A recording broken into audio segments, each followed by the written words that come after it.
1000 tahun Alkitab ditulis dan disalin tangan oleh pencetak, Gereja Katolik lah yang menjaga dan menyebarkan kitab suci.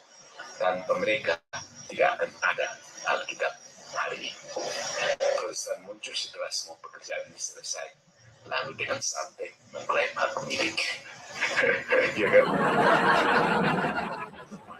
Pecahkan kaca jendela, lalu klaim itu rumahmu. Bayangkan. Berat memang Protestan ini ya. Gereja Katolik yang membangun rumah, datang Protestan dipecahkan. Ini rumahku. Otak-otak pemberontak ya gini ya.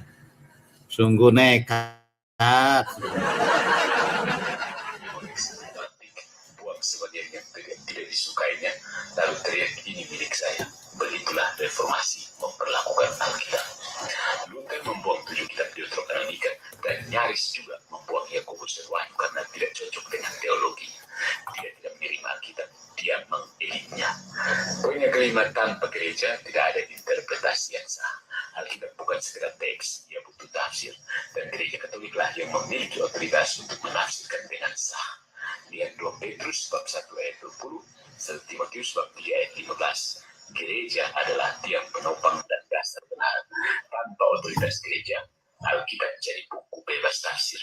Dan itulah sebabnya ada ribuan denominasi Protestan saling bertengkar tafsir. Ya kan?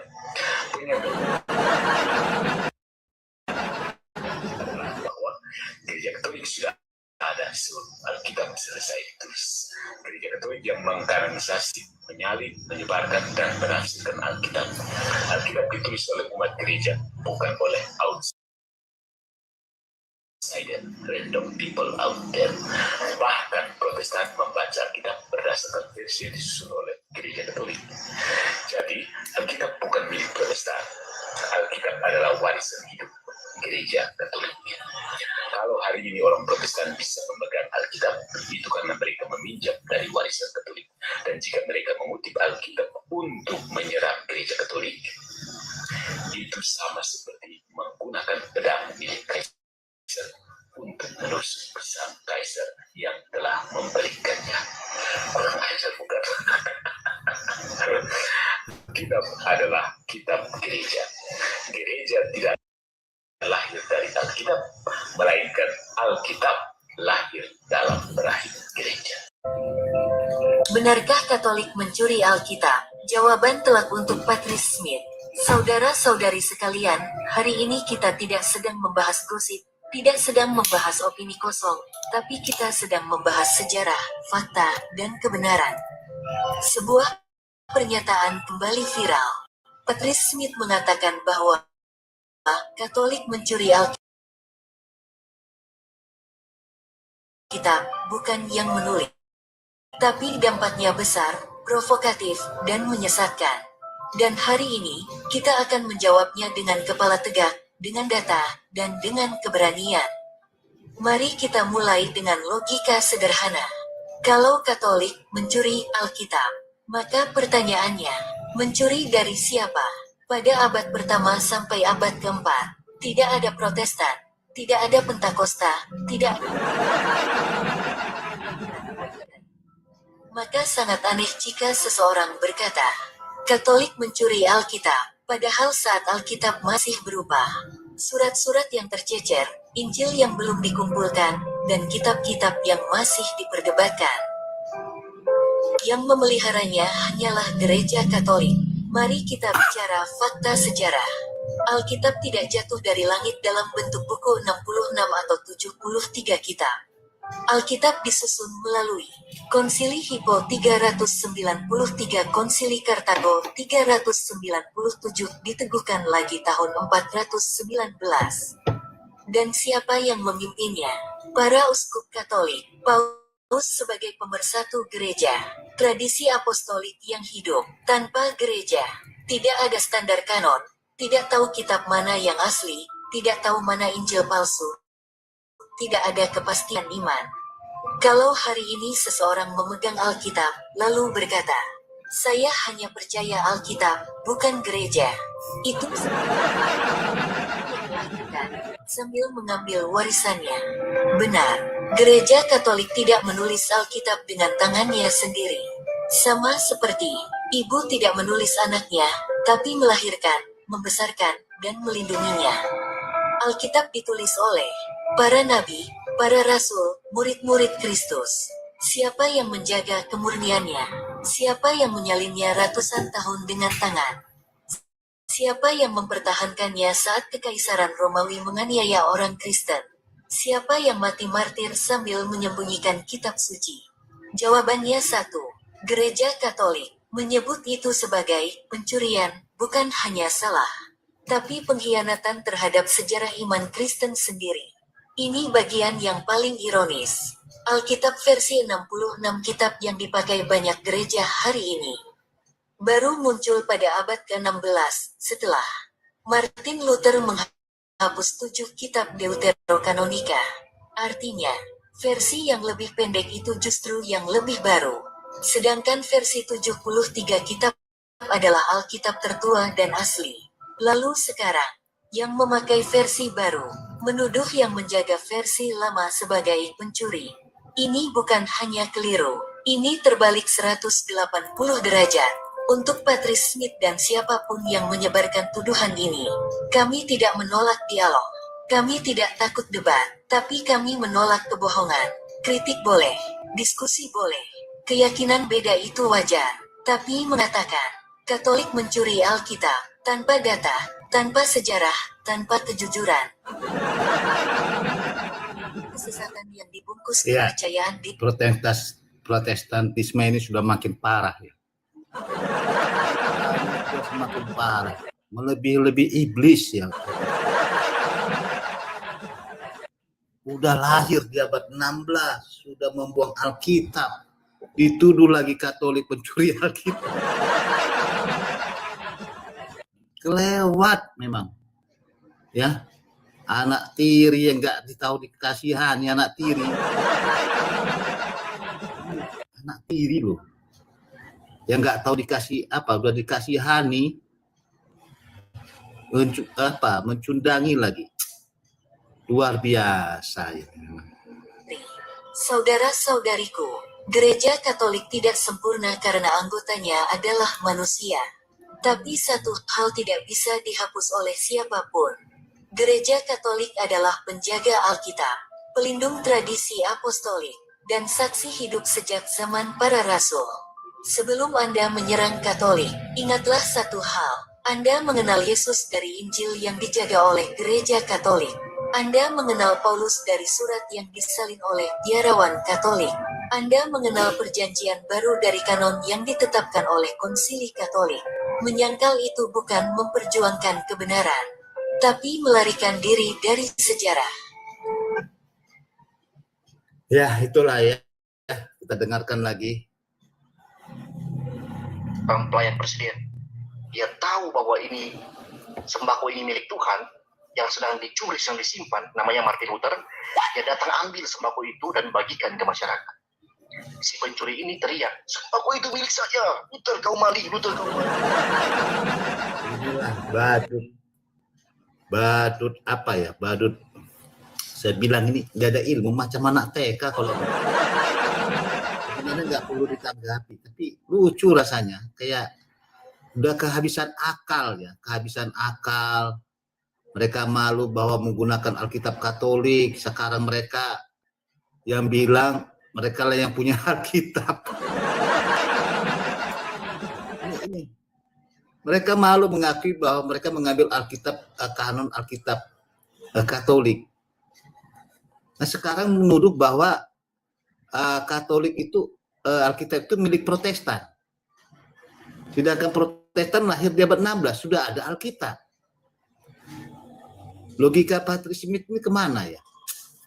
Saya rasa kalau dia sekolah, kuras itu udah dipukul gurunya tuh, kepalanya tuh pakai roll itu kuras.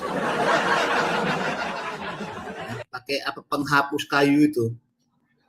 Kau akal sehatmu di mana? Kau lahir abad keberapa? Alkitab sudah ada. Kau bilang kau yang punya Alkitab.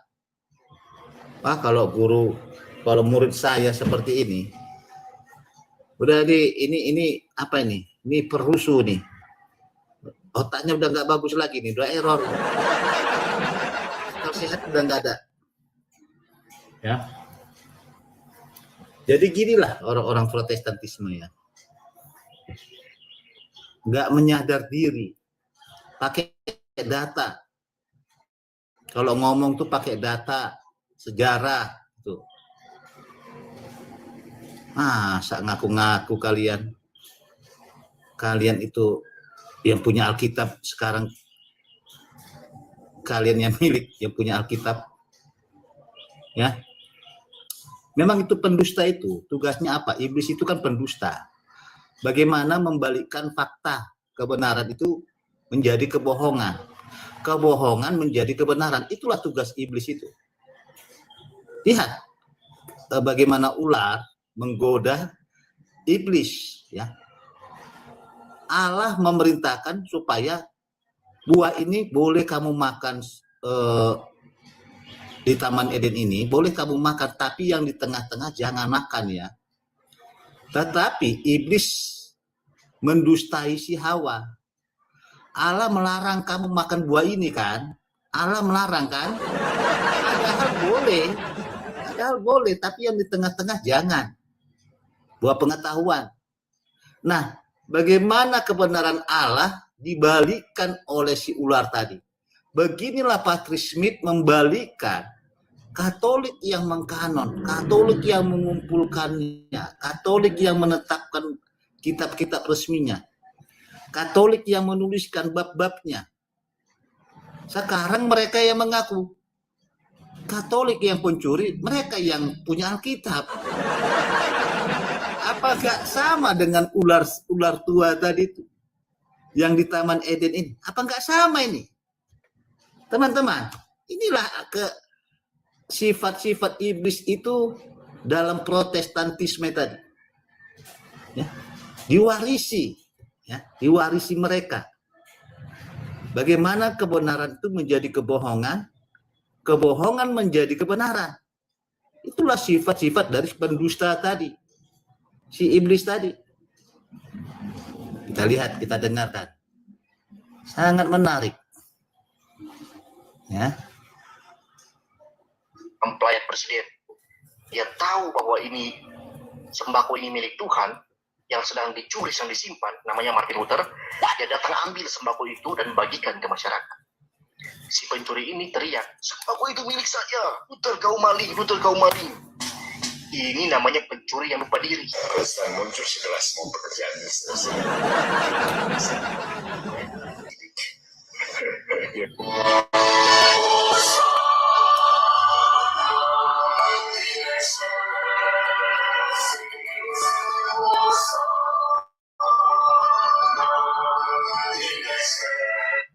Ya, bagaimana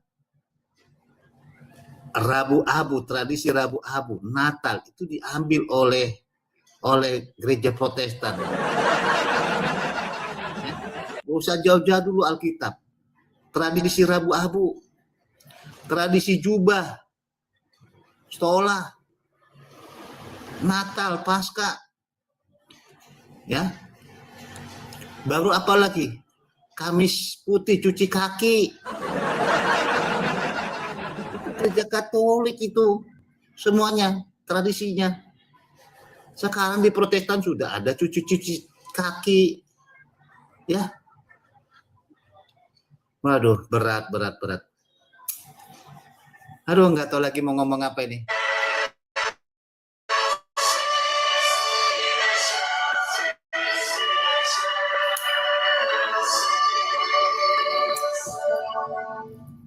Mengklaim Alkitab milik Katolik itu adalah klaim yang memalukan sebenarnya. Firman Tuhan itu disampaikan kepada para nabi dan rasul untuk mereka sampaikan kepada umat Allah secara umum, untuk mereka bagikan kepada umat secara umum. Jadi itu adalah milik Tuhan yang Tuhan peruntukkan bagi umatnya secara umum. Ini Bapak Presiden mau membagikan sembako ke masyarakat, dia panggil panitia-panitia untuk bagikan. Nah, saat panitia-panitia membagikan, ada satu panitia yang menyimpan sembako itu di rumah dia sendiri. dia pencuri, dia curi itu sembako itu. Nah, ketika ada seorang pengawas presidennya, seorang pelayan presiden, dia tahu bahwa ini sembako ini milik Tuhan yang sedang dicuri, sedang disimpan, namanya Martin Luther, dia datang ambil sembako itu dan bagikan ke masyarakat. Si pencuri ini teriak, sembako itu milik saya, Luther kau maling, Luther kau maling. Ini namanya pencuri yang lupa diri. Bukan sebaliknya. Gereja tidak berasal dari Alkitab. Alkitab berasal dari gereja. Ini bukan sekedar provokasi ya. Ini fakta, ini sejarah. Bagi kalian, poin yang pertama, siapa yang menulis Alkitab? Para penulis Alkitab dari Musa hingga Yohanes adalah bagian dari umat perjanjian. Mereka adalah orang-orang yang berada dalam gereja, bukan di luar. Bahkan para penulis perjanjian baru adalah rasul dan murid-murid Kristus yang taat pada struktur gereja perdana. Kisah para rasul bab 13. Tidak ada satu pun penulis Alkitab yang Protestan. Ya, poin yang kedua, siapa yang menentukan kanon Alkitab? Oke, selamat malam Adi Badawi. Ya, selamat malam. Dari mana nih Adi Badawi? Nih foto Aduh. profil gadis cantik, suaranya bongor. Ini apakah ini wanita tapi suara laki-laki? Laki-laki lah Bang. Kita sudah sering Laki-laki. Bersama, Ini kan soalnya saya udah kepincut duluan nih sama nih gambarnya. ya itu karena mungkin Bapak sange jadi. Hah? Tulisannya ngalingin namanya Bang Lang. Tulisan apa? Mungkin Bang Iya, Elang sange jadi langsung ini. Oh, iya, tapi Iya. kau jangan palsu juga lah. Kalau laki-laki ya laki-laki lah. Nggak usah pasang foto-foto gitu. Itu kan terserah saya. Pak Samuel juga pasang foto cewek, enggak ada masalah. Ya kan orang nganggap ini perempuan atau laki-laki, rupanya terkejut saya, rupanya kamu laki-laki. Kita sudah sering sama-sama nih Pak. Jadi sejauh ini kita tidak sepaham. Tapi saya ditariknya terus naik. Oke, nggak apa-apa. Oke, sekarang kamu dari gereja apa, Adi Badawi?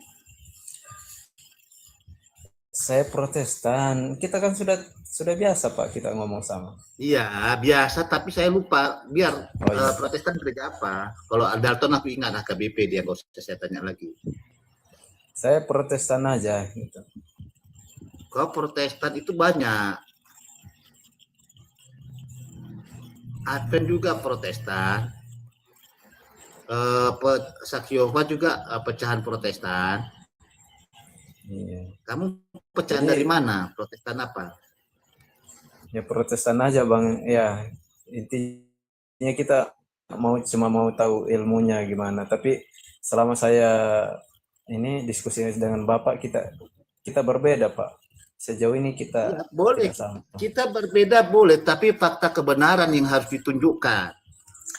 Kamu boleh berbeda dengan saya, tapi pakai data. Iya, Paham nggak? iya. Selamat Nah, malam, Salpi. Selamat malam. Ya, salto. Nah, Protestantisme ini kan pendusta judul saya. Ya itu kan menurut Kenapa? Bapak. Kenapa ini ada latar belakang saya buat begini. Saya buat Iya. judul itu tidak asal buat. Iya, iya. Selama ini kan saya Tidak menjadi asal buat. Hasil pendengar yang dengarkan baik dulu, Pak. biar kamu paham. Hmm. Kenapa saya buat ini? Protestantisme ini pendusta. Pendusta itu adalah bapa dari segala iblis. Iblis itu ya, si ular. Oke, kita lihat video ini. Bahwa ini sembako ini milik Tuhan yang sedang dicuri, sedang disimpan, namanya Martin Luther, dia datang ambil sembako itu dan bagikan ke masyarakat. Si pencuri ini teriak, sembako itu milik saya, Luther kau maling, Luther kau maling.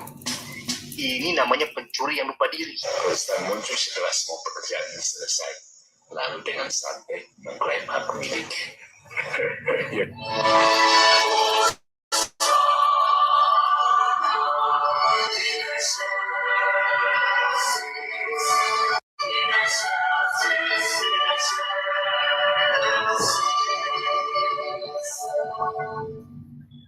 klaim Alkitab milik Katolik itu adalah klaim yang memalukan sebenarnya.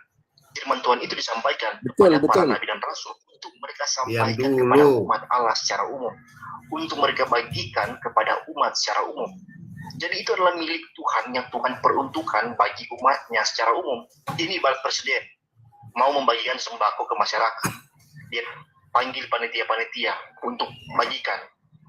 Nah, saat panitia-panitia membagikan, ada satu panitia yang menyimpan sembako itu di rumah dia sendiri. Dia pencuri, dia curi itu sembako itu. Nah, ketika ada seorang pengawas presidennya, seorang pelayan presiden, dia tahu bahwa ini sembako ini milik Tuhan yang sedang dicuri, sedang disimpan, namanya Martin Luther, dia datang ambil sembako itu dan bagikan ke masyarakat. Si pencuri ini teriak, sembako itu milik saya, Luther kau maling, Luther kau maling. Ini namanya pencuri yang lupa diri. Mantap. Siapa namanya itu? Mantap itu. Setuju aku itu. Dengarkan dulu Dalton. Kita ini kan anekdot yang lucu. Ini fakta, ini sejarah. Mari kita lihat poin yang pertama. Siapa yang menulis Alkitab? Para penulis Alkitab dari Musa hingga Yohanes adalah bagian dari umat perjanjian. Mereka adalah orang-orang yang berada dalam gereja, bukan di luar. Bahkan para penulis perjanjian baru adalah rasul dan murid-murid Kristus yang taat pada struktur gereja perdana. Secara rasul bagi Lukas, tidak ada satupun penulis Alkitab yang Protestan. Ya kan? Poin yang kedua, siapa yang menentukan kanon Alkitab? Bodoh ini. Yang nggak ada lah Protestan nulis Alkitab. Protestan. Kanon Alkitab ditentukan oleh Gereja Katolik dalam Konsili Hippot 393 dan Kartago 397, lalu diteguhkan oleh Konsili Trente 1546 ketika Reformasi Protestan mencoba memangkas isinya seenaknya. Kalau bukan karena Gereja Katolik, Protestan tidak akan tahu buku mana yang boleh dibaca dan mana yang apokrif. Ironis bukan? Mengkritik gereja yang memberi mereka daftar buku, mereka mengkritik gereja yang memberi mereka daftar buku kudus, kitab suci, Alkitab. Poin yang ketiga, Alkitab dijaga oleh tradisi. Selama lebih dari 1000 tahun, Alkitab ditulis dan disalin tangan oleh biarawan Katolik dalam biara-biara. Bahkan sebelum ada percetak, Gereja Katoliklah yang menjaga dan menyebarkan kitab suci. Tanpa mereka, Tuhan yang menjaga, bukan gereja yang menjaga. Tuhan yang menjaga. muncul setelah semua pekerjaan Kau ini bacot terus, kau diam dulu. ya kan? Poin yang keempat, reformasi, pecahkan kaca jendela, lalu klaim itu rumahmu. Bayangkan, seseorang masuk ke rumah orang, ambil koleksi buku antik, buang sebagian yang tidak disukainya, lalu teriak, ini milik saya. Begitulah reformasi memperlakukan Alkitab. Luther membuang 7 kitab Deuteronomika dan nyaris juga membuang Yakobus dan Wahyu karena tidak cocok dengan teologinya. Dia tidak menerima Alkitab, dia mengeditnya. Poin yang kelima, tanpa gereja tidak ada interpretasi yang sah. Alkitab bukan sekedar teks, dia butuh tafsir, dan gereja Katoliklah yang memiliki otoritas untuk menafsirkan dengan sah. Lihat 2 Petrus bab 1 ayat 20, 1 Timotius bab 3 ayat 15. Gereja adalah tiang penopang dan dasar kebenaran. Tanpa otoritas gereja, Alkitab jadi buku bebas tafsir. Dan itulah sebabnya ada ribuan denominasi Protestan saling bertengkar. Kenyataan yang tidak terbantahkan adalah bahwa Gereja Katolik sudah ada sebelum Alkitab selesai ditulis. Gereja Katolik yang mengkanonisasi, menyalin, menyebarkan, dan menafsirkan Alkitab. Alkitab ditulis oleh umat gereja, bukan oleh outsider, random people out there. Bahkan Protestan membaca Alkitab berdasarkan versi yang disusun oleh Gereja Katolik. Jadi, Alkitab bukan milik Protestan. Alkitab adalah warisan hidup Gereja Katolik. Kalau hari ini orang Protestan bisa memegang Alkitab, itu karena mereka meminjam dari warisan Katolik. Dan jika mereka menggunakan Gereja Katolik, itu sama seperti menggunakan pedang milik kaisar untuk menusuk sang kaisar yang telah memberikannya. Kurang ajar bukan?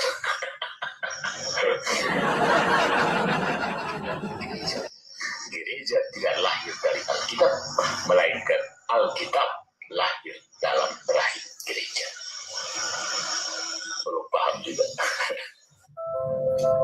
Benarkah Katolik mencuri Alkitab? Jawaban telak untuk Patrice Smith. Saudara-saudari sekalian, hari ini kita tidak sedang membahas gosip, tidak sedang membahas opini kosong, tapi kita sedang membahas sejarah, fakta, dan kebenaran. Sebuah pernyataan kembali viral. Patrice Smith mengatakan bahwa Katolik mencuri Alkitab, bukan yang menulis. Kalimat ini tampak singkat, tapi dampaknya besar, provokatif, dan menyesatkan. Dan hari ini, kita akan menjawabnya dengan kepala tegak, dengan data, dan dengan keberanian. Mari kita mulai dengan logika sederhana. Kalau Katolik mencuri Alkitab, maka pertanyaannya, mencuri dari siapa? Pada abad pertama sampai abad keempat, tidak ada Protestan, tidak ada Pentakosta, tidak ada aliran-aliran modern. Maka sangat aneh jika seseorang Mencuri dari berkata, apa GP? Katolik mencuri Alkitab, padahal saat Alkitab masih berubah. Surat-surat yang tercecer, Injil yang belum dikumpulkan, dan kitab-kitab yang masih diperdebatkan. Yang memeliharanya hanyalah gereja Katolik. Mari kita bicara fakta sejarah. Alkitab tidak jatuh dari langit dalam bentuk buku 66 atau 73 kitab. Alkitab disusun melalui Konsili Hippo 393, Konsili Kartago 397, diteguhkan lagi tahun 419. Dan siapa yang memimpinnya? Para uskup Katolik, Paus sebagai pemersatu gereja. Tradisi apostolik yang hidup, tanpa gereja. Tidak ada standar kanon, tidak tahu kitab mana yang asli, tidak tahu mana Injil palsu, tidak ada kepastian iman. Kalau hari ini seseorang memegang Alkitab, lalu berkata, saya hanya percaya Alkitab, bukan gereja. Itu sambil mengambil warisannya. Benar, gereja Katolik tidak menulis Alkitab dengan tangannya sendiri. Sama seperti ibu tidak menulis anaknya, tapi melahirkan, membesarkan, dan melindunginya. Alkitab ditulis oleh para nabi, para rasul, murid-murid Kristus. Siapa yang menjaga kemurniannya? Siapa yang menyalinnya ratusan tahun dengan tangan? Siapa yang mempertahankannya saat Kekaisaran Romawi menganiaya orang Kristen? Siapa yang mati martir sambil menyembunyikan kitab suci? Jawabannya satu, Gereja Katolik menyebut itu sebagai pencurian, bukan hanya salah, tapi pengkhianatan terhadap sejarah iman Kristen sendiri.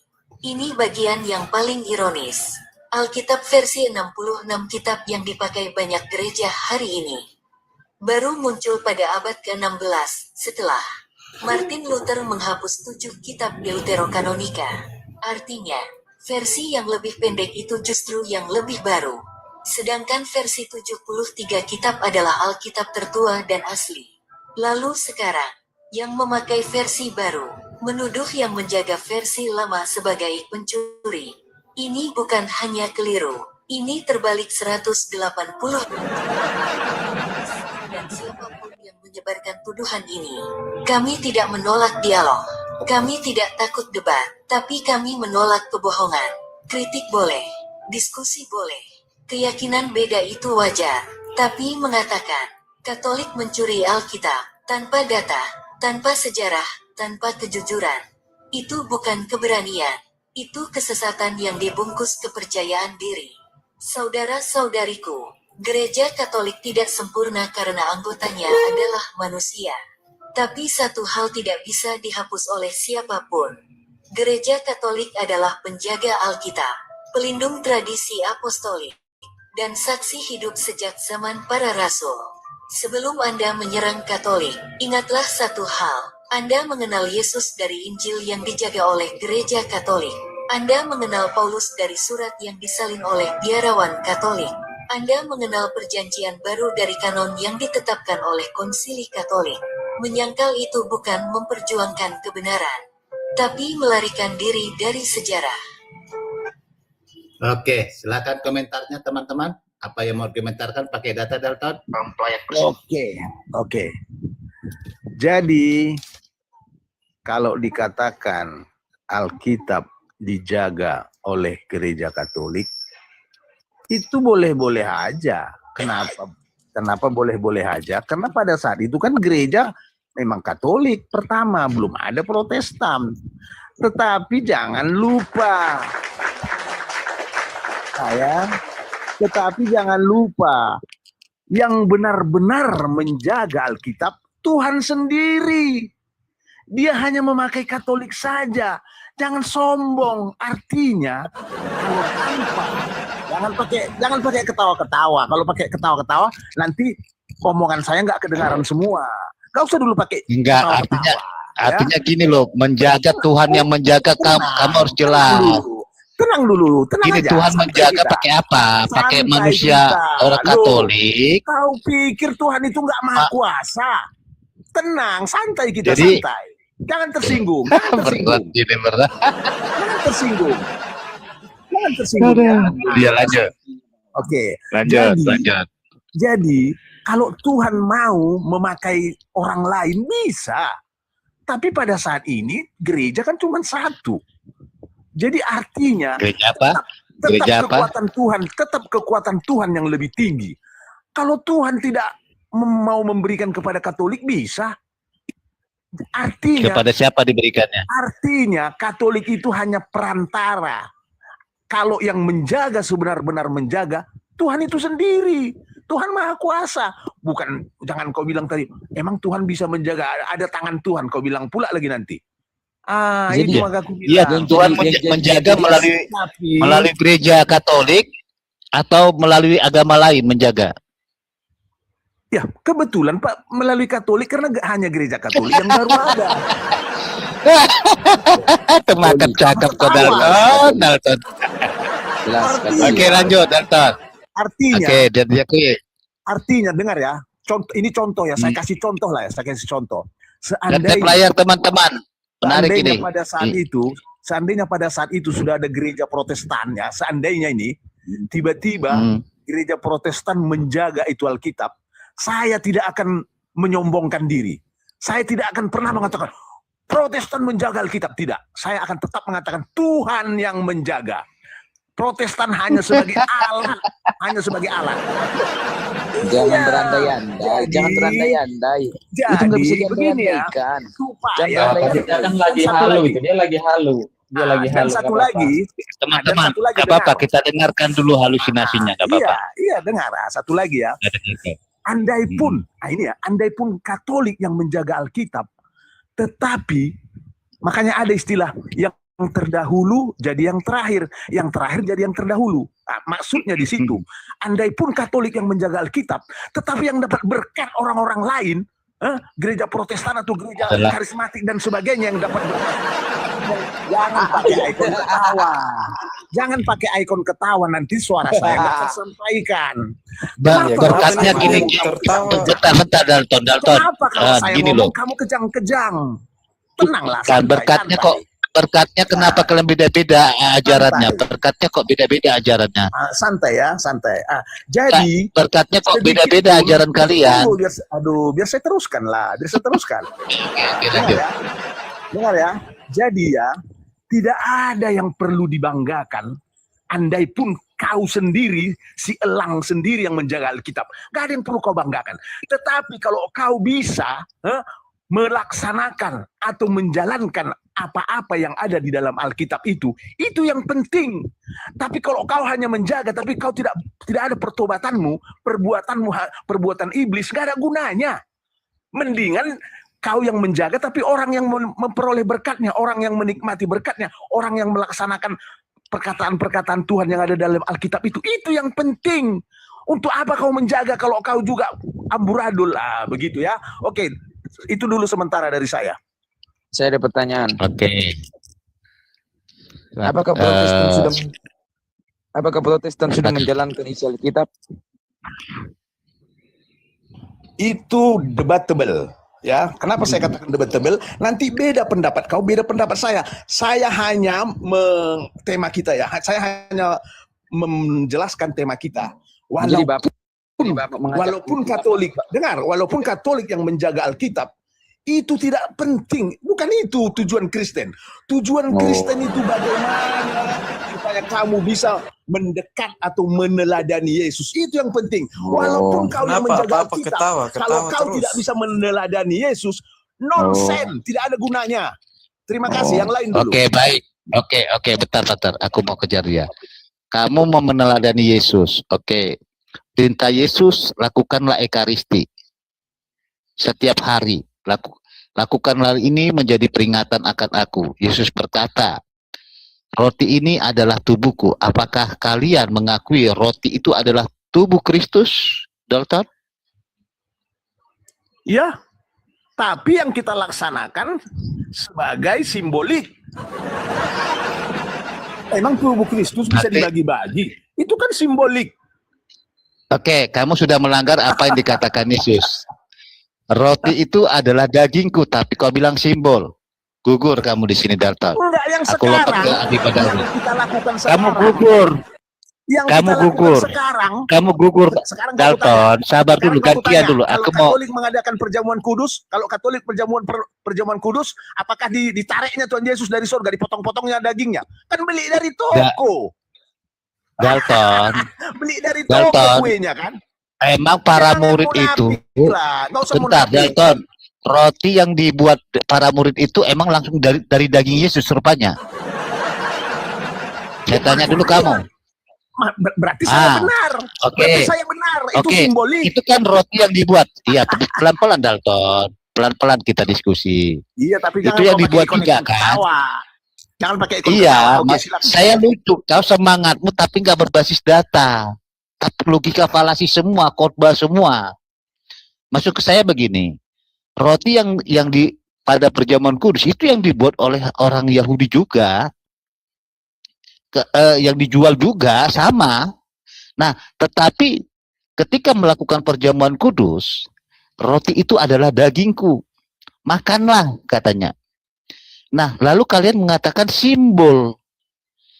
Nah, inilah yang kalian tentang. Bahkan kalian itu tidak setiap hari melakukan perjamuan kudus. Sedangkan di Alkitab para rasul melakukan tiap-tiap hari. Ya, tiap kisah para rasul. Nih. Oke, saya kasih ayatnya. Kalian sudah mengatakan simbol kan? Oke, kalian tentang. Tak ada dikatakan di ayat itu simbol. Nah, sekarang para rasul ini melakukannya pemecahan roti itu tiap hari. HKBP 4 kali dalam setahun. Nih. Oke, kita lihat. Ayat 46, kisah 2 ayat 46. Tapi di kisah 2 ayat 42, oke, saya kasih dulu ya. Cara hidup jemaat. Mereka bertekun, ini cara hidup gereja yang pertama. Mereka bertekun dalam pengajaran rasul-rasul. Ini pengajaran rasul-rasul ini belum ada Alkitab. Pengajaran Nisat. Dalam bersekutu. Dan mereka selalu berkumpul untuk memecahkan roti dan berdoa. Si Adi Badawi itu di gereja karismatik.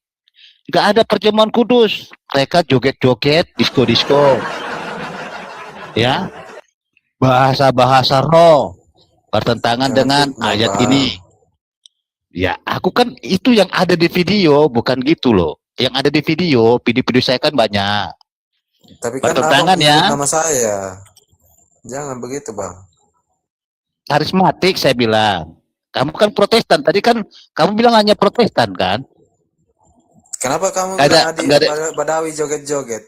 Mana ada saya joget-joget di gereja? Enggak ada. Malu tadi. Karismatik. Kalau kamu merasa berarti kamu karismatik. Karismatik saya bilang. Kamu karismatik enggak? Pentakosta enggak? Jangan bawa nama pribadi. Jangan. Gereja itu bukan milik Iya. saya. Aku Apanya tanya, pribadi? karismatik kebilang. Karena kamu kan tidak kasih tahu gerejamu tadi. Ciri khas karismatik Pentakosta joget-joget memang fakta. Memang fakta itu. Oh, mau dibantah? Kecuali HKBP. Oke? Nah. Oke, untuk memecahkan roti dan berdoa nggak ada di sini joget-joget, disco, tepuk-tepuk tangan, bahasa roh.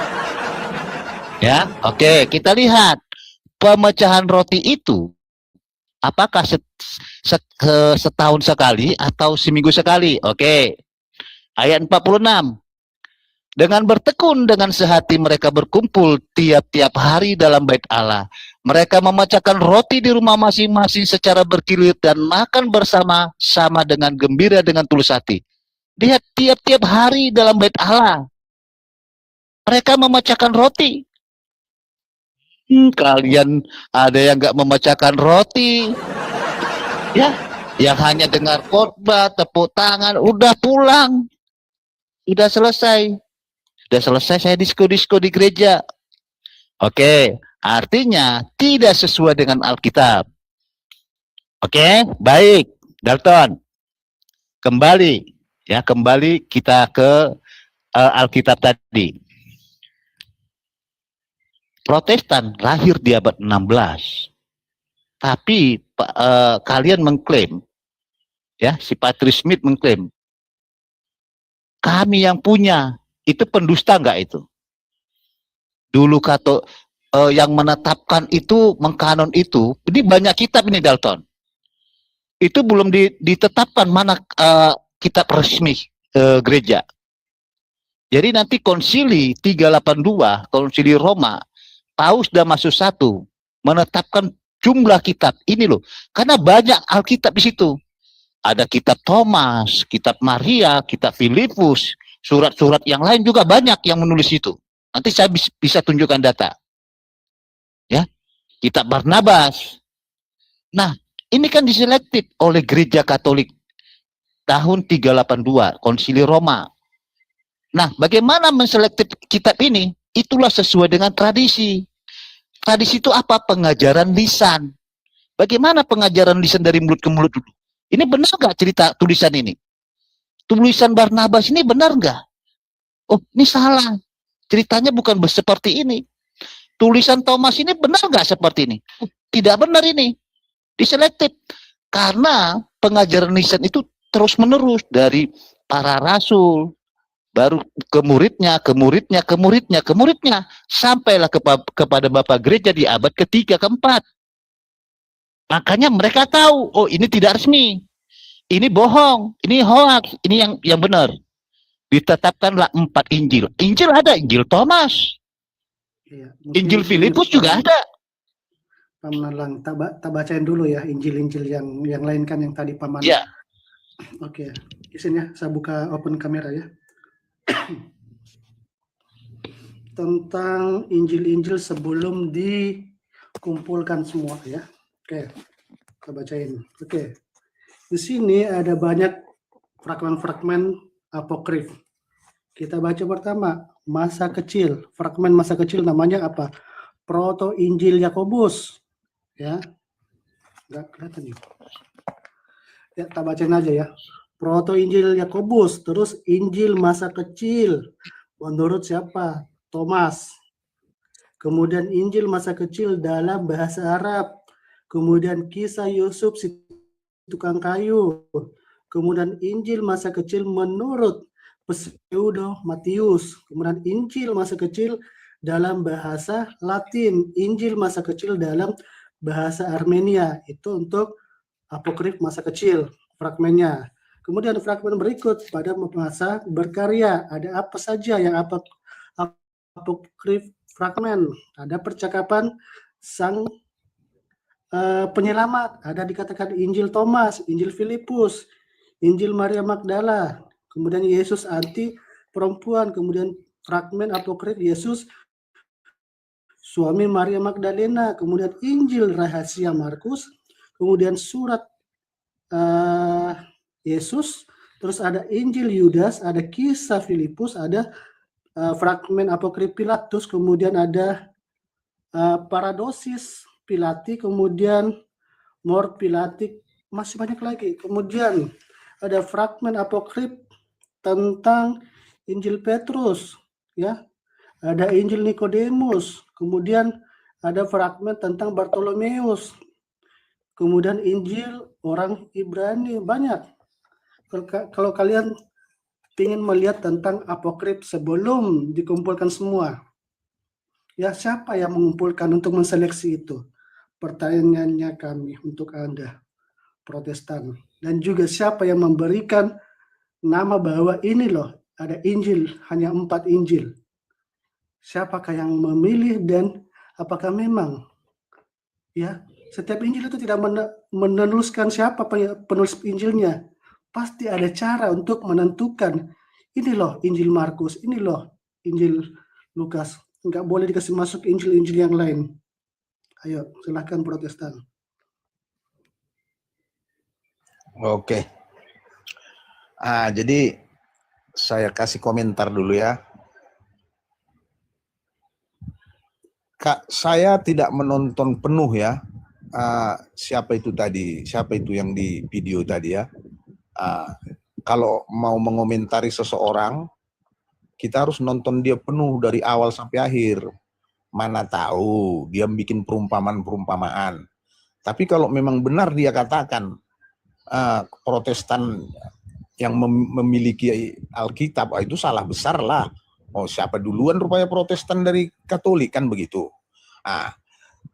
Cuman saya tetap berkeyakinan yang menjaga Alkitab itu Roh Kudus, Tuhan Yesus yang menjaga itu. Kalau dia memakai tangan Katolik, ya itu sah-sah saja dan tidak perlu dibanggakan itu. Iya kan? Intinya kita harus melaksanakan ataupun ya melaksanakanlah apa-apa yang ada di Alkitab itu, mematuhi apa-apa perintah Yesus, itu yang penting. Makanya tadi si Elang mengatakan, lihat itu, kamilah tiap hari, tiap minggu mengadakan perjamuan kudus, bla bla bla bla. Itu bagus, silakan. Aduh, jangan pakai akun ketawa. Itu bagus, silakan. Tapi itu juga tidak jaminan. Itunya. Aku lucu suara dengar kau. Aduh. Ya udah. Kenapa sih lanjut. dipotong? Tapi itu tidak jaminan. Walaupun kau setiap hari, jangankan setiap hari, setiap jam pun kau mengadakan perjamuan kudus, itu tidak jaminan. Kalau roh dan jiwamu tidak bersandar ataupun tidak menuruti perintah-perintah ataupun perbuatanmu tidak menuruti perintah-perintah Yesus. Itu yang paling penting. Setiap jam pun kau melakukan perjamuan kudus, kalau hatimu menjauh dari Yesus, nol besar. Walaupun saya hanya 1 kali mengadakan perjamuan kudus dalam hidup saya, tidak masalah juga. Karena Tuhan Yesus tidak ada mengatakan, hai umatku, hai orang-orang Kristen, peringatilah jamuan kudus setiap hari. Enggak ada Yesus katakan begitu. Jadi tidak ada suatu kebanggaan itu.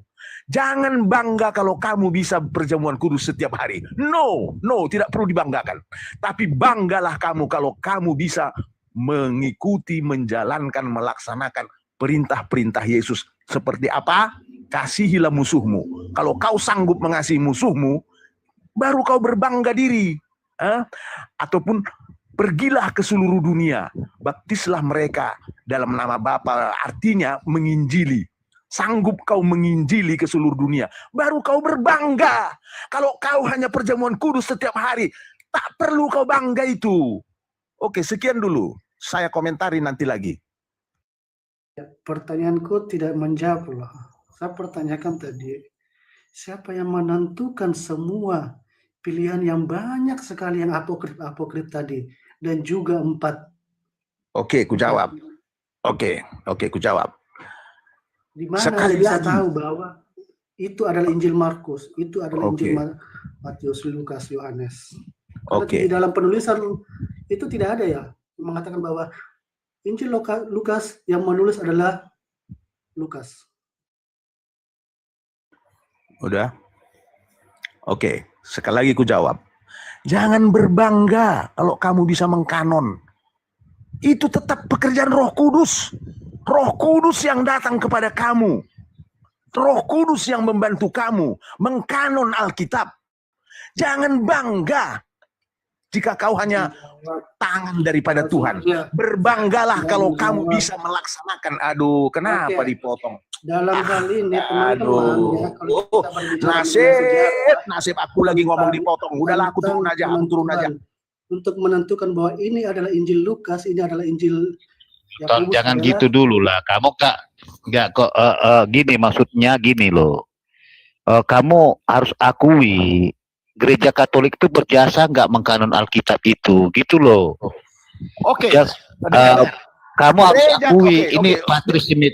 Oke, biar ku jawab. Itu Gereja maksudnya. Katolik berjasa, betul. Kita pakai Saya data. mengakui, dengar, saya mengakui Gereja Katolik berjasa. Tapi ingat, Roh Kudus tetap yang mengerjakan itu semua. Kamu hanya sebagai alatnya. Kamu hanya sebagai alat. Roh Kudus yang punya kerja besar. Terima kasih. Oke, dia sudah mengakui. Oke, baik. Ya, Paman Elang. Jadi, Oke. Jadi dalam hal ini, ya, kalau kita bolak-balik empat Injil ini, tidak ada yang secara literal menjelaskan bahwa ini loh penulisnya. Kenapa? Ya, yang menyatakan hal itu nanti teman-teman lihat di fragmen Papias. Papias siapa itu? Papias adalah uskup Hierapolis yang merupakan murid dari Santo Yohanes Penginjil. Ya, nanti baca ini. The early Christian, the second century, Athenagoras, Tatian, Hermes, dan Papias. Ini dia Papias. Murid langsung dari Santo Yohanes. Di sana deh. Bisa juga nanti dilihat di sini. Di file ini di data the Epistle of Barnabas, the Epistle Martyrdom of Polycarpus, the fragment of Papias, dan the Epistle of Diognetus. Dan juga di sini sangat jelas menjelaskan tentang keempat Injil itu dari Papias salah satunya, fragmen Papias. Itu aja. Kenapa turun si karismatik tadi? Aduh. Makanya dia kalian tanya juga, aku aja yang kalian tanya. Naikkan lagi dia, naikkan.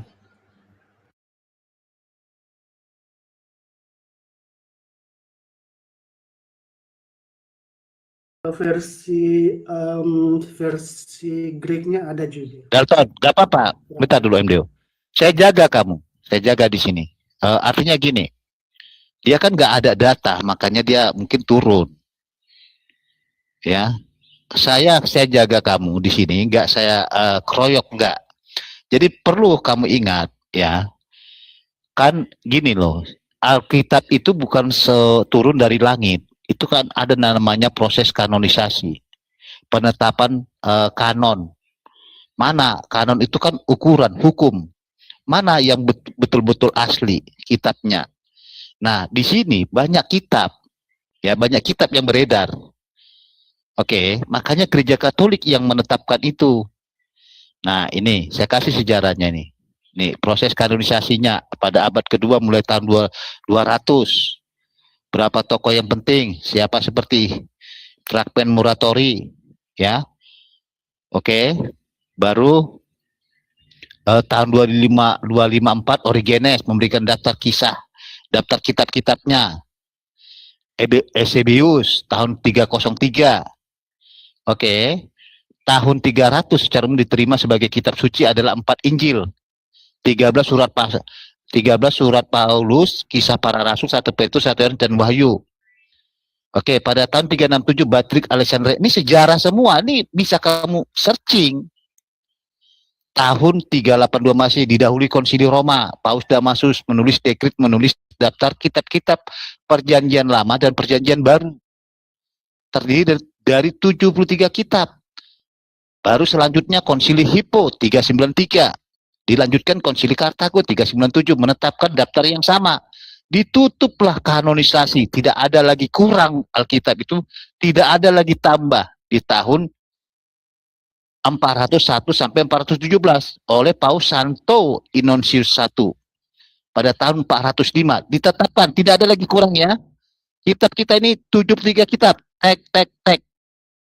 Nah, inilah daftar kitabnya. Oke, ini karena yang beredar kitab-kitab apokrif banyak. Ini kitab-kitab apokrif itu apa sih? Kitab-kitab palsu, penulisnya tidak sesuai dengan fakta sejarah. Oke, ini saya kira apokrif Perjanjian Baru adalah tulisan di luar kanon yang dihubungkan dengan Yesus Kristus atau para rasul, atau bisa juga berarti sebagai keterangan mengenai Kristus atau para rasul yang diragukan keasliannya. Itulah apokrifa. Oke, nah apa saja itu? Injil Thomas, Injil Maria Magdalena, Injil masa kecil Yesus menurut Thomas, Injil masa kecil Yesus menurut Yakobus, Injil Petrus, Injil Bartolus, banyak. Kenapa hanya 4 yang ditetapkan oleh Gereja Katolik? Ini kamu harus tahu, Gereja Katolik lah yang menetapkan itu. Injil Filipus, Injil Ibrani, Andreas, Injil Apeles, Injil Barnabas, Basilides. Oke. Keturunan Maria, pertanyaan dari Maria, apokrifa Yakobus, banyak nih sampai 200 ini. Surat Clement untuk kegadisan, surat Clement kepada Yakobus, surat Ignatius, surat Paulus. Ini Injil-injil apokrifa. Mengapa ditolak masuk kanon? Mengapa ditolak? Yang pertama, tulisan itu mengandung ajaran gnotisme yang sangat bertentangan dengan ajaran Yesus Kristus. Kedua, tentang 2 Allah yang benar dan yang jahat. Dan Allah pencipta dunia adalah Allah yang jahat.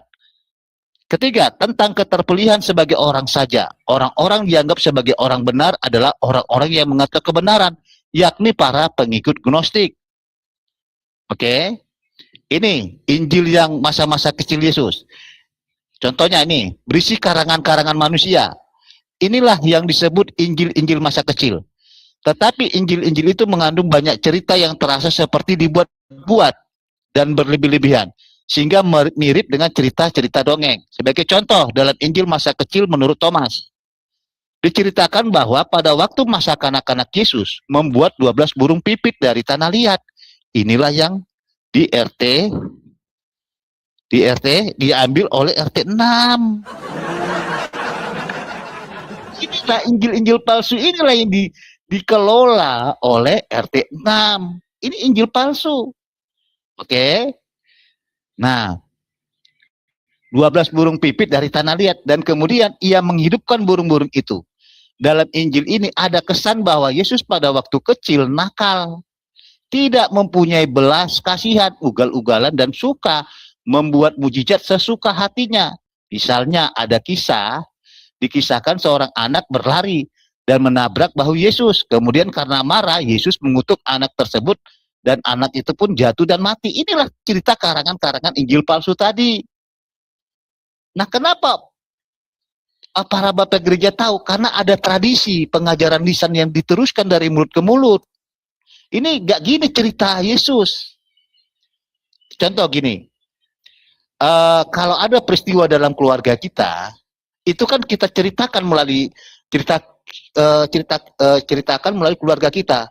Oh, kakekmu dulu begini, nanti oh ayahmu dulu begini, diturunkan itu. Oh, jadi kita tahu cerita dari kakek kita 12 keturunan sampai ke kita tahu cerita aslinya.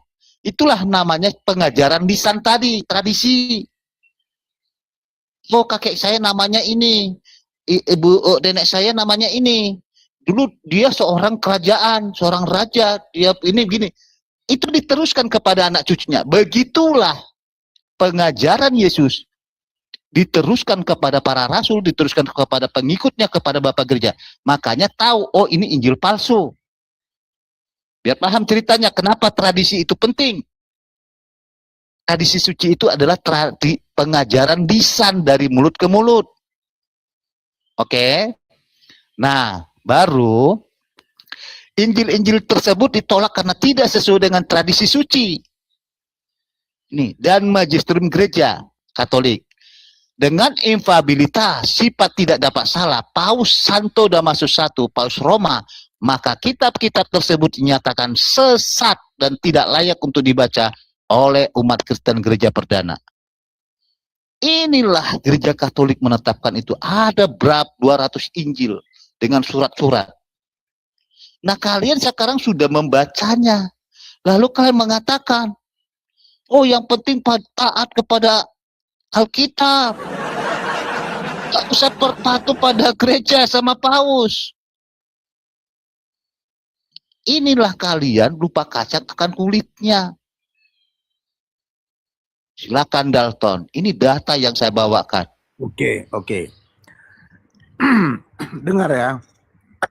Saya bukan lupa kacang akan kulitnya. Enggak. Saya sudah katakan. Saya berterima kasih sama yang mengkanon Alkitab.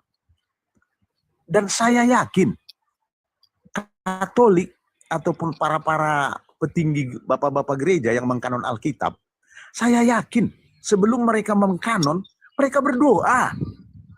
Mereka berdoa, ya Tuhan. Ini contohnya lah, contoh doanya ya. Kiranya sertailah kami, Roh Kudus sertai kami. Kami ingin mengkanon Alkitab. Begitulah kira-kira doa mereka. Artinya, nggak bisa hanya kekuatan kita sendiri. Tetap harus campur tangan Roh Kudus. Kalau tidak campur tangan Roh Kudus, bisa berabe juga itu pengkanonan itu. Itu yang saya maksud. Ya pastilah Dalton. Ya Makanya, pastilah. udah dengarlah. Ya. Kau tadi ngomong aku diam. Dengar aja. Kau tadi ngomong aku diam. Nah, artinya, aku bukan nggak menghargai kalian. Cuman ku bilang, si kita selaku Kristen, pengikut Yesus, goalnya yang kita lihat, tujuan utamanya yang kita lihat. Udah ku bilang tadi, seandainya pun kau sendiri elang yang mengkanon Alkitab, kau tidak terlalu perlulah berbangga diri. Biarlah orang yang memujimu. Tak perlu kau gembar-gemborkan, aku yang membuat Alkitab, aku yang menjaga Alkitab, aku yang mengkanon Alkitab. Nggak perlu. Orang tahu sendiri. Yang penting, ku bilang tadi, goalnya, bagaimana hatimu, bagaimana kau kepada Yesus, bagaimana hubunganmu dengan Yesus. Itu yang number one. Menurut saya itu yang number one. Bukan saya sepelekan kalian, enggak. Artinya, walaupun kau menjaga Alkitab, kau tetap bisa masuk neraka. Kalau hubunganmu dengan Yesus tak ada. Walaupun aku anak kemarin tidak menjaga Alkitab, tetapi hubunganku dengan Yesus sangat baik. Aku sangat mengikuti kemauan-kemauan Yesus. Aku yang masuk surga. Artinya di situ tidak perlu kita banggakan walaupun kita penjaga ataupun pengkanon Alkitab. Itu yang saya maksud. Terima kasih. Oke. Jadi begini Dalton, itu kan khotbahmu yang menggebu-gebu, ya. Namanya sudah pengkanon, ada namanya aturan, ketetapan, ya. Dan kita kalau sudah yang menjaga warisan Alkitab, berarti kita kan harus sesuai dengan Alkitab itu. Kamu kan nyerang, oh nggak perlu. Kamu kan menyerang dari sisi yang buruk. Loh, tunggu. Loh, sebentar dulu. Aku bilang nggak perlu. Nah, kau kan, nah ini kau kalau kepotong kau marah. Sekarang masalahnya bukan. Kau fitnah aku, kau bilang nggak perlu. Nggak ada, aku bilang nggak perlu. Ku bilang yang paling utama hubungan kita dengan Yesus itu. Ku bilang bukan, ku bilang nggak perlu. Iya, dengarkan. Emangnya gereja Katolik nggak ada hubungannya dengan Yesus. Kau seolah-olah gereja Katolik itu tidak berhubungan dengan Yesus. Nah, ini ku bilang kan kau potong aku turun lah kau bisa ngancam aku, tapi kau motong. Nah ini aku mau ngomong dulu, tadi kau udah ngomong, gantian kita ngomong. Aku jaga kamu di sini, ya kan? Nah, maksud saya begini, ya, Katolik itu juga, ya, sesuai dengan firman Tuhan, ya, sesuai dia.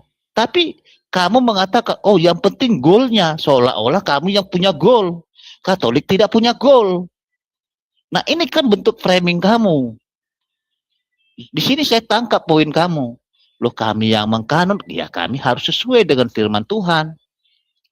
Nalarnya kan seperti itu. Nah, kalau ada manusia-manusia yang salah, itu wajar. Manusia yang emang kamu nggak pernah salah, ya sebagai manusia nggak pernah berdosa. Apa kamu udah malaikat? Kan tidak. Tetapi menjaga warisan Alkitab ini kan harus diteruskan. Sama seperti ya, Petrus juga jatuh dalam kesalahan. Dia murid Kristus, dipilih Yesus. Tapi kok bisa juga dia penyangkal Yesus? Artinya apa? Ajaran surat Petrus itu tidak pernah salah. Kita pakai ajaran kitab surat Rasul Petrus itu. Tetapi Petrusnya pernah berdosa. Sama seperti Salomo, Daud. Ya, dia jatuh dalam dosa. Musa juga. Tetapi kita pakai kitab-kitabnya juga. Jadi jangan kau memandang kesalahan-kesalahan pribadi Katolik seolah-olah itu mengeneralisasi Katolik semua salah. Seolah-olah Protestan itu malaikat semua. Itu goalnya. Jadi kamu seolah-olah penghakim di sini. Padahal gereja Katolik itulah penjaga warisan. Ya, penjaga warisan. Kita semua manusia, baik agama manapun, itu semua jatuh dalam dosa. Kalau ada Protestan yang nggak pernah jatuh dalam dosa, udah mantap dia itu. Semua agama kita ini. Tetapi ajaran yang benar itu kita terima langsung dari Yesus. Itu siapa yang menerimanya? Gereja Katolik. Gereja Katolik yang menerima langsung dari Yesus itu. Karena Yesus mendirikan gereja Katolik. Matius 16 ayat 18 tadi. Nggak ada Protestan. Kita lihat nanti di Kisah 9 ayat 31. Eklesia Katolik. Eklesia Katolik inilah dipanggil di Kisah 11 ayat 26. Kristianos di Antioquia. Nah, berkembanglah ini nanti di Roma, di kota pagan sana, itu bertobat Konstantinopel Agung. Bertobat, ya. Itu kan Roma, itu kan penyembah pagan. Resmilah ditetapkan di situ. Gereja Katolik agama resmi di kota Roma. Katolik sudah ada di Yerusalem, dipanggil Kristen tadi di Antioquia. Nah, karena pertobatan tadi ini menyebar, baru nanti pisahlah nanti di tahun 431 itu ada namanya Nestorius mengatakan di Yesus dua pribadi. Pecahlah gereja Katolik itu. Mereka mendirikan gereja Assyria. Pisah dari gereja Katolik. Nah, pecah lagi nanti tahun 451. Ada namanya Eutyches mengatakan Yesus itu satu, awalnya 2 kodrat, lama-lama 1 kodrat. Awalnya dia mengakui Yesus 2 kodrat. Lama-lama kodrat kemanusiaannya diserap oleh keilahiannya, kodrat keilahiannya. Sehingga Yesus itu sepenuhnya Tuhan. Menyangkal kemanusiaan. Itulah diadopsi oleh Yohanes tadi, orang Malikil. Nah, pecah lagi lah gereja Katolik ini di tahun 1054 oleh gereja Ortodoks Timur. Katolik ini pecah lagi, mendirikan gereja Ortodoks Timur. Nah, di abad ke-16 nanti muncullah si Pastor Imam Luther yang nggak tahan pipis, dia lihat Suster Van Bora. Dia mau pipis sama Suster Van Bora. Imam itu kan nggak boleh nikah. Karena mau pipis dia buat alasan-alasan. Dia termasuk salah satu korupsi di situ. Ya. Lalu dia buatlah doktrin-doktrin barunya. Sola fide, sola gracia, sola scriptura. Hanya iman yang menyelamatkan. Hanya Alkitab yang otoritas tertinggi. Hanya iman. Apakah pengajaran Yesus hanya iman? Tidak. Galatia 6 ayat 5. Iman dan kasih. Matius 7 ayat 21. Bukan setiap orang yang bersuruh kepadaku masuk dalam kerajaan surga, melainkan yang melakukan kehendak Bapakku. Itu Luther itu menentang Yesus. Itu makanya dalam Konsili Trente 3 sola itu dikutuk. Itu salah, itu heresi. Lalu nanti Anglikan ya di tahun 1526 itu Perdana Henry ke-8 ingin menikah lagi di Inggris. Tidak diizinkan paus. Namanya raja ya, maulah banyak istri kan, biasa itu hal yang, tapi tidak boleh. Keluarlah Inggris ini dari gereja Katolik, itu mendirikan gereja Anglikan. Seperti itu sejarahnya Dalton. Nah, sampai sekarang lah gereja Katolik ini yang berdiri ini. Gereja Katolik ini kantornya di mana? Pusatnya di Roma. Kenapa pusatnya di Roma? Karena Petrus adalah pemimpin dari 12 rasul. Petrus itu mati di Roma. Mati di Roma. Di mana pemimpin? Disitulah kantornya berpusat. Kenapa Roma menjadi tempatnya berkumpul orang Katolik? Karena Yesus memilih Petrus sebagai gembala. Gembalakanlah domba-dombaku. Kamu lihat nanti searching paus pertama gereja Katolik, langsung muncul Santo Petrus. Dan Santo Petrus, makamnya itu di bawah Basilika Santo Petrus itu, makamnya di situ. Mayatnya. Itu Dalton. Silakan, aku udah ambil minum dulu. Itu, kasih kau lama kan? Nanti kau kasih aku lama. Kalau aku lagi ngomong kau potong, aku mendingan turun aja. Oke. Jadi ya, berulang-ulang ku katakan. Kau jangan ngelantur-ngelantur sampai kemana-mana. Kita kan membahas tentang pengkanonan dikanon oleh Katolik. Setuju. Kenapa aku setuju? Ya karena pada saat dulu kan baru cuman Katolik yang ada. Kan begitu. Masa aku sangkal? Makanya yang di video tadi yang kau tunjukkan tadi itu memang salah lah dia kalau memang dia katakan Protestan yang mengkanon. Kapan pula Protestan ikut-ikutan sedangkan Protestan belum lahir. Tapi itu pun aku nggak bisa langsung menilai sebenarnya. Harus kutonton dulu videonya penuh. Nah, mana tahu dia nggak ngomong gitu. Kadang video potongan-potongan ini kita nggak bisa terlalu kita percaya. Itulah itu dulu ya kan. Nah, terus sekali lagi ku bilang sama kau, aku bukan menyepelekan Katolik. Bukan ku bilang Katolik goalnya tidak kepada Yesus. Bukan. Ku bilang begini. Kalaupun Katolik yang mengkanon, nggak perlu bangga, nggak perlu sombong. Itu maksudku. Itu yang ku maksud. Yang penting itu, ku bilang. Goalnya itu, ku bilang kan. Bagaimana hubungan kita kepada Yesus. Itunya ku bilang.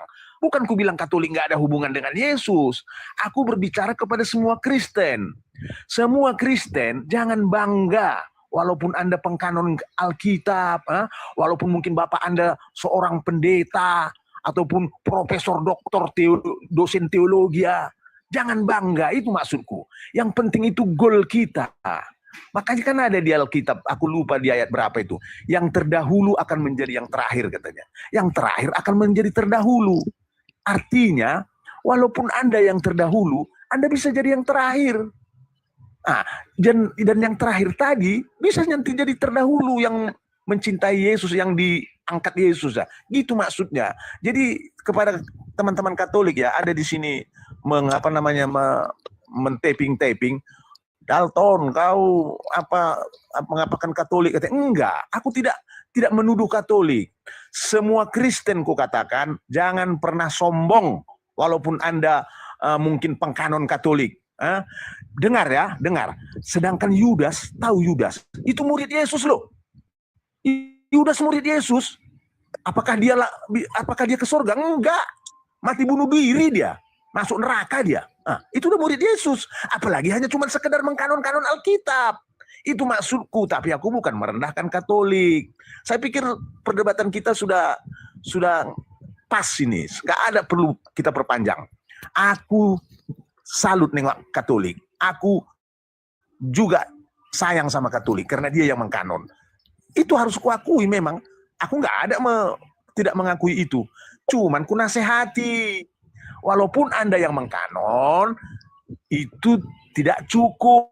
Itu maksudku, tidak cukup. Tetap goalnya harus kepada Yesus. Mencintai Yesus, melaksanakan apa perintah-perintah Yesus. Karena tadi sudah ku bilang, walaupun Anda mengkanon Alkitab, Anda tetap bisa masuk neraka. Iya. tidak jaminan kalau Anda mengkanon Alkitab, Anda masuk surga. Tidak jaminan. Walaupun Protestan tidak pernah mengkanon Alkitab. Tidak jaminan juga masuk neraka. Bisa saja Protestan juga masuk surga. Tadi, teringat aku tadi. Tadi kau bilang, jangan gara-gara ada beberapa oknum Katolik, terus kau anggap semua Katolik, kau bilang tadi kan. Kau pun gitu elang. Kau tengok ini apa namanya ini, tema kau ini. Jangan gara-gara ada Protestan pendusta, kau bilang semua Protestan pendusta. Kau justru yang mengapakan mengeneral semua Protestan. Nggak boleh begitu. Jangan satu orang, dua orang ada pendusta, kau bilang semua Protestan pendusta. Itu maka aku sering naik ke komal kau ini. Kau menuduh orang jahat, tapi kau sendiri jahat. Nggak baik begitu. Oke, sebentar lagi saya turun. Biarlah aku dengarkan jawabanmu, habis itu aku turun. Terima kasih. Oke, Dalton. Tadi saya sudah ungkapkan, manusia itu semua berdosa. Mau agama manapun di dunia ini, semua manusia berdosa. Ya, ingat perkataan saya. Mau dia Protestan, mau dia Katolik, kalau dia melakukan dosa, ya tetap masuk ke neraka.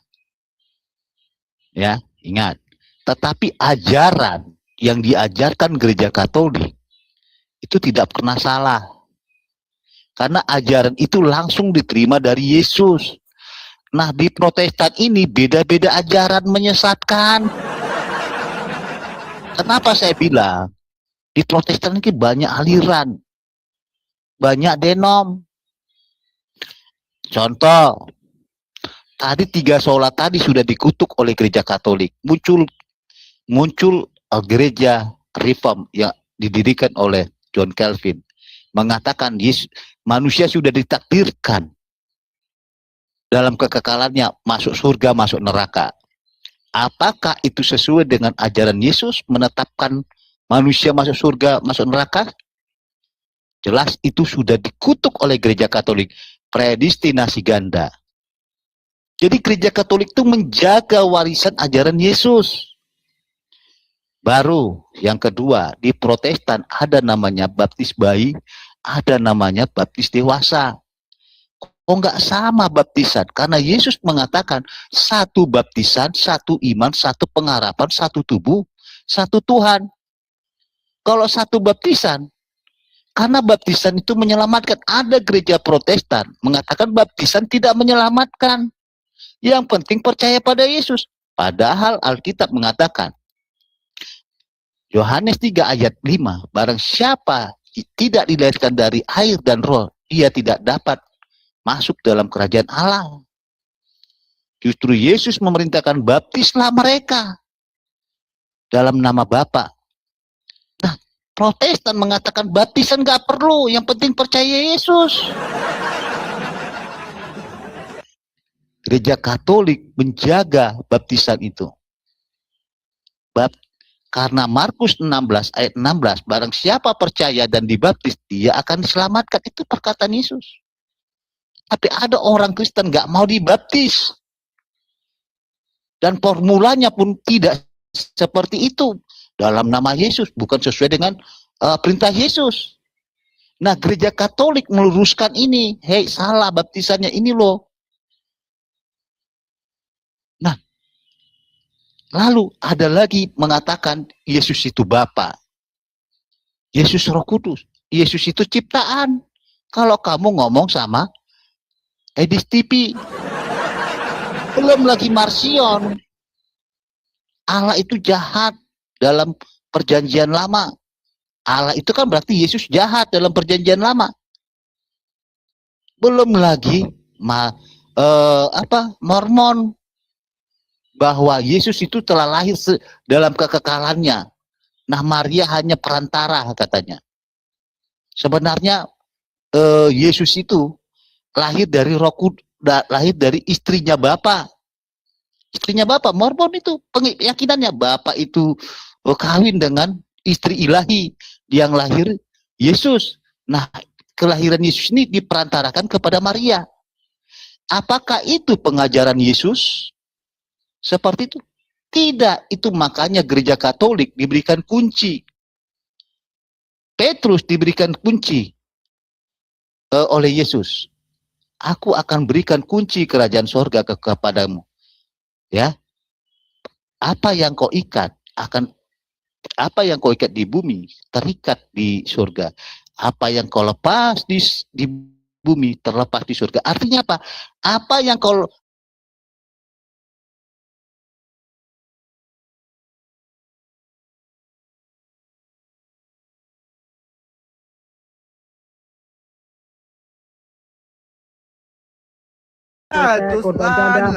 Bang, Pin, kalau kayak gini, Pin, 3 round berwajah hitam, abang ada tekan di 5 bang. My Highland, Oke, coba komen dulu bang. Coba komen dulu. Jalan. My Silent. Okey Lan, standby Lan. Tak ada. Okey, abang tak ada. Okey, selain daripada Am, selain daripada Kak Ina, siapa ada? Semuanya jangan terlena, kita tetap keluarkan kabut detik 30 guys. Abang siapa? Kita lihat guys ya. Abang Mos ada, Abang Mos. Kita layar guys, kita layar guys. Okey, Kak Tura Tujong, nice. Komeng, abang datang Komeng. Tak jauh geng. Wih. Jaga. Kau yang awas kau. Awas kalau kami menang. Tunggu kau, Dek. Awas kompong. Jaga bang, 30 second. Macam-macam boleh berubah geng. Ya.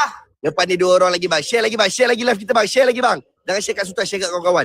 Okey? Guys, kalau aku share lah tempat Sultan kawan, tak apa-apa. Biar ada yang masuk.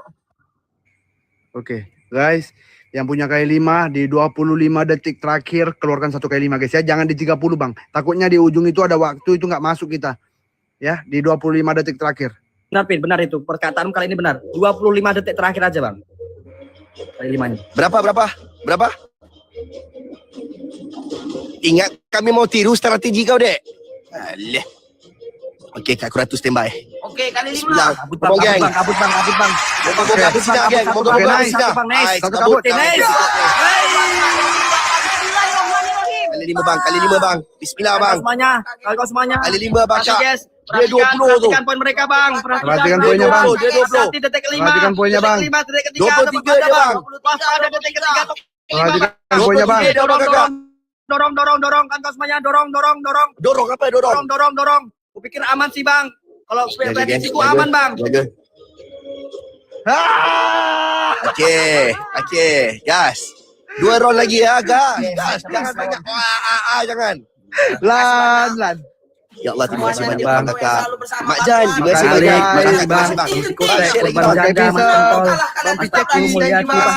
Terima kasih Bang Alik dapat kali 5 Bang. Dapat kali 5 1 Bang. Kopi link dulu. Kita 2 round lagi bang. 2 game lagi berbaki. Bismillah. Emot Dino dulu buat kita. Dino tim. Emot Dino dulu. Second last ini bang. Ini second last bang. Habis ini pertandingan sesungguhnya. Hati-hati Bang. Apa ni? Yang belum posting ulang Dapat di situ dulu. kan? 100 Siapa perhatikan aku? Yanto. Ya. Siapa merhatikan Abang Lan? Adik Pin merhatikan Abang ya? 1M. Nanti di last round kita di sini. Di last round kita kasihlah musik tim karma kan kawan. Ayo Ed. 10 tak kena 9 baru. Okey, tengok dong. Bagus. 100. 10, 2, 3, 4, 5, 6, 7, 8, 9, 10, 11, 12, 13, 14, 15. Kurang kencang Ed. 33. Berapa? Kok itu bagi 2 lah Ed biar enak megangnya. Ah itu ada yang lebih enak, ngapain kau yang susah? Ini kayu. Ya kok pilih-pilih, aku pun juga pakai kayu longor setan, jangan 6. Kan. 10, 2, 3, 4, 5, 6, 7, 8, 9, 10, 11, 12. Kurang kencang jujur aja bukan aku mau nyetel kurang gini dari jaraknya itu loh. 1, 2, 3, 4, 5, 6, 7, 8, 9, 10. 1, 2, 3, 4, 5, 6, 7, 8, 9, 10. Udah sakit itu ya. Satunya 2 pula. Berapa sudah? 81. 2, 3, 4, 5, 6, 7, 8, 9, 10. 1, 2, 3, 4, 5, 6, 7, 8, 9, 1. Aku respect kali kerjanya si Batlan ini. Ya. Respect aku enak ya. 60. Ina kena kosok Kurang kencang It, jujur aja It. Ini baru masuk It, ini yang ku masuk It. Ah, ini baru pas It, sumpah, ini baru Al. Ini itu baru kencang aku bilang. Aku per-peran aja It. Itu yang ku mau It. Ah. Itu It. Yes, second last round guys. Apa belum ah? Gila. Yes, second Gila. last round guys. Abang lebih gila dek.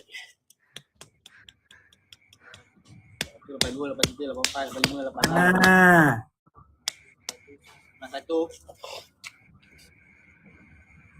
Ya, namanya kita tak ada gift Kak, kalah juga. Iya bilang kayak gitu biar ada yang nge-give. Biasa itu.